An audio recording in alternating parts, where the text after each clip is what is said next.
send you to prison for not paying your TV licence. No, but they can for not paying a fine and non-attendance at court. And it doesn't just happen on the street.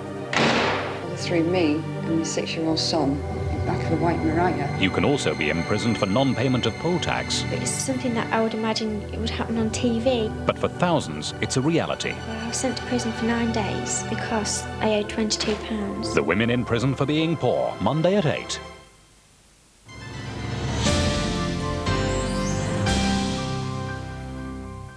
Now keeping you up to date with the latest national news, ITN.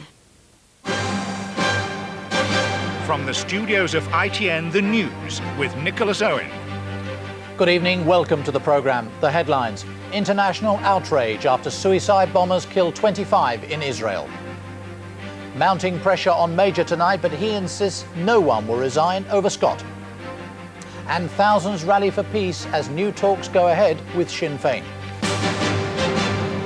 There's international condemnation tonight of the 2 suicide bombs which killed 25 people in Israel.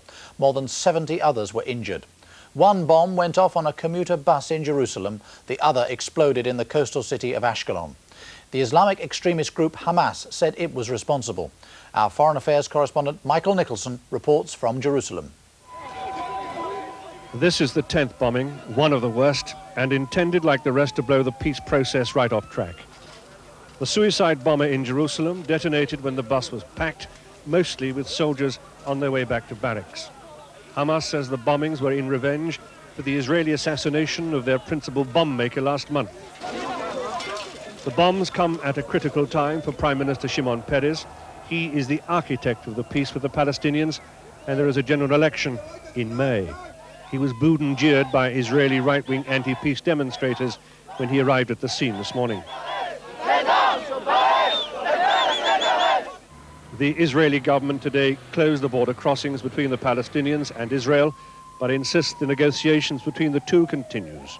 We are determined to fight Hamas and jihad without any hesitations, as we are determined to continue the peace process. When he heard the news, Yasser Arafat, the Palestinian president, denounced the attacks. It's not military operation, it's terrorist operation. I condemn it completely. Only last Thursday, Hamas staged a very public anti-Arafat, anti-peace demonstration close to Tel Aviv. Their audacity astonished the Israelis. The ease with which they bombed today now fills them with despair. Anti-peace Hamas jubilant at another successful outrage. Anti-peace Israelis jeering their own prime minister at the scene of it. It sums up the tragic dilemma facing this government in the run-up to the general election. Michael Nicholson, ITN, Jerusalem. Here, the government tonight refused to bow to more pressure from Conservative backbenchers over the Scott report. Government sources told ITN there'll be no ministerial resignations, even if tomorrow's vote on the report is lost. That possibility moved closer today, with the Tory MP Quentin Davis saying he will vote against. Our political editor Michael Brunson reports. As the Prime Minister returned to Downing Street tonight, the message was almost defiant. There will be no attempt to buy off Tory backbench rebels with last-minute promises. The Deputy Prime Minister was asked, would ministers resign if the government loses tomorrow night? Well, I don't think we'll lose the vote, and so I think the answer is no to your question. Perhaps, though, ministers should have gone already. I think that would have been very unfair to have sort of offered some sort of sacrificial lamb when we actually believed that the ministers were right in what they'd done. But Tory MP Quentin Davis profoundly disagrees. What Mr Waldegrave and other ministers did, he says, was wrong, which is why he'll vote against the government tomorrow night. It's never been clearer in the whole of our history that Parliament has really been misled. And you couldn't do more to make it clearer than have this enormous report on the subject. And we can't afford to just ignore that. Another Tory backbencher, Rupert Allison, believes that by the misuse of public immunity certificates, one of the Matrix Churchill defendants, who'd also worked for MI6, could have ended up in jail. I feel passionately about British agents being fitted up, being sent to prison, and I'm certainly minded, unless I hear something very positive from the government, to vote against the government tomorrow evening.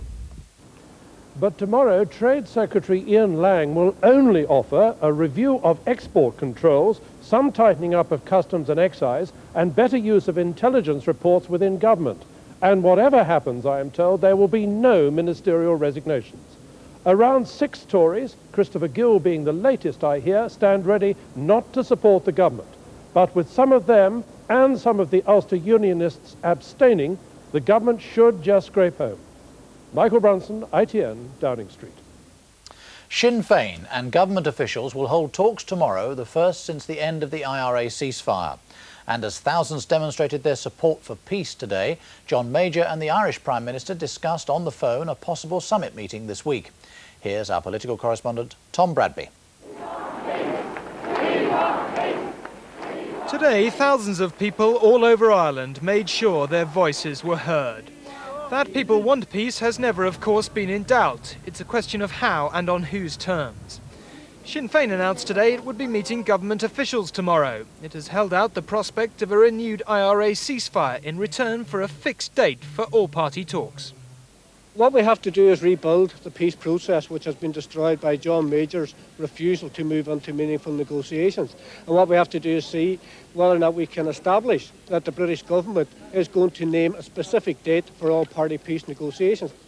Unionists said the government was being asked to surrender. The IRA have quite literally bombed their way to the table, and the terms of the cessation of IRA violence for a further occasion will be laid before the government, and effectively the government is going to be offered terms for its surrender. The latest phone call between Mr Major and Mr Bruton shows the peace process still does have momentum. The IRA may get a fixed date for talks. The question is how it will prove any new ceasefire is credible, as the government has demanded. Tom Bradby, ITN, Westminster.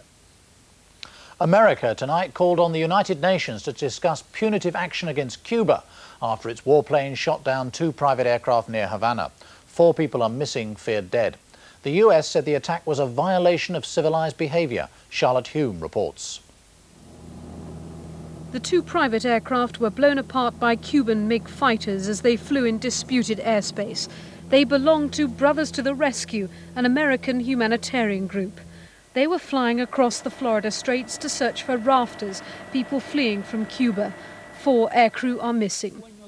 The incident has inflamed relations between Fidel Castro's government and the United States.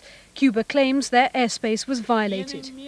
US officials insist the planes were shot down outside Cuban airspace. The actions that they took yesterday were not justified under any circumstances. The international law is clear. These were unarmed civilian planes constituting no threat to the Cuban government, and as I said, it's a blatant violation of international law. In Miami, hundreds of Cuban Americans have been protesting against Castro. They're demanding urgent action. Tonight, the US government has called for an emergency meeting of the United Nations Security Council. Charlotte Hume, ITN.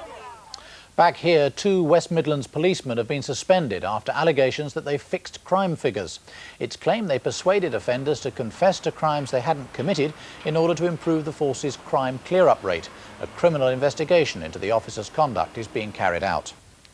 Salvage experts have successfully transferred almost half the oil left in the holds of the tanker Empress, but more of the 60,000 tonnes of oil that spilled from the vessel have been washed ashore today. Conservationists say the full impact of the environmental disaster is now emerging. Howell Jones reports on the clean-up operation. No escape from the black tide. Each high water brings yet more exhausted seabirds. Some soaked in oil but still alive, like this scoter, but many others do not survive. I mean, that's fairly typical. They had been waiting through the weekend for this delayed but deadly consequence of the Empress spill. We expected the birds to become weak and heavily oiled and then start coming in. It's usually 4 or 5 days after the event that the casualties start coming ashore. While the birds suffered, the beaches lay under sludge. At Pendine Sands, a small army of men worked through the day to move the mess. This is a clean-up on an industrial scale. Mile upon mile of beach being patiently and painstakingly mopped up by hand. The only pools on this beach were pools of crude oil waiting to be pumped away. But there's more oil out there threatening to wash up on shore. Each day, these conservationists have been closely monitoring the slick. Tonight, the transfer of 25,000 tons of oil from the Empress to another tanker should be completed, but the cleanup will take much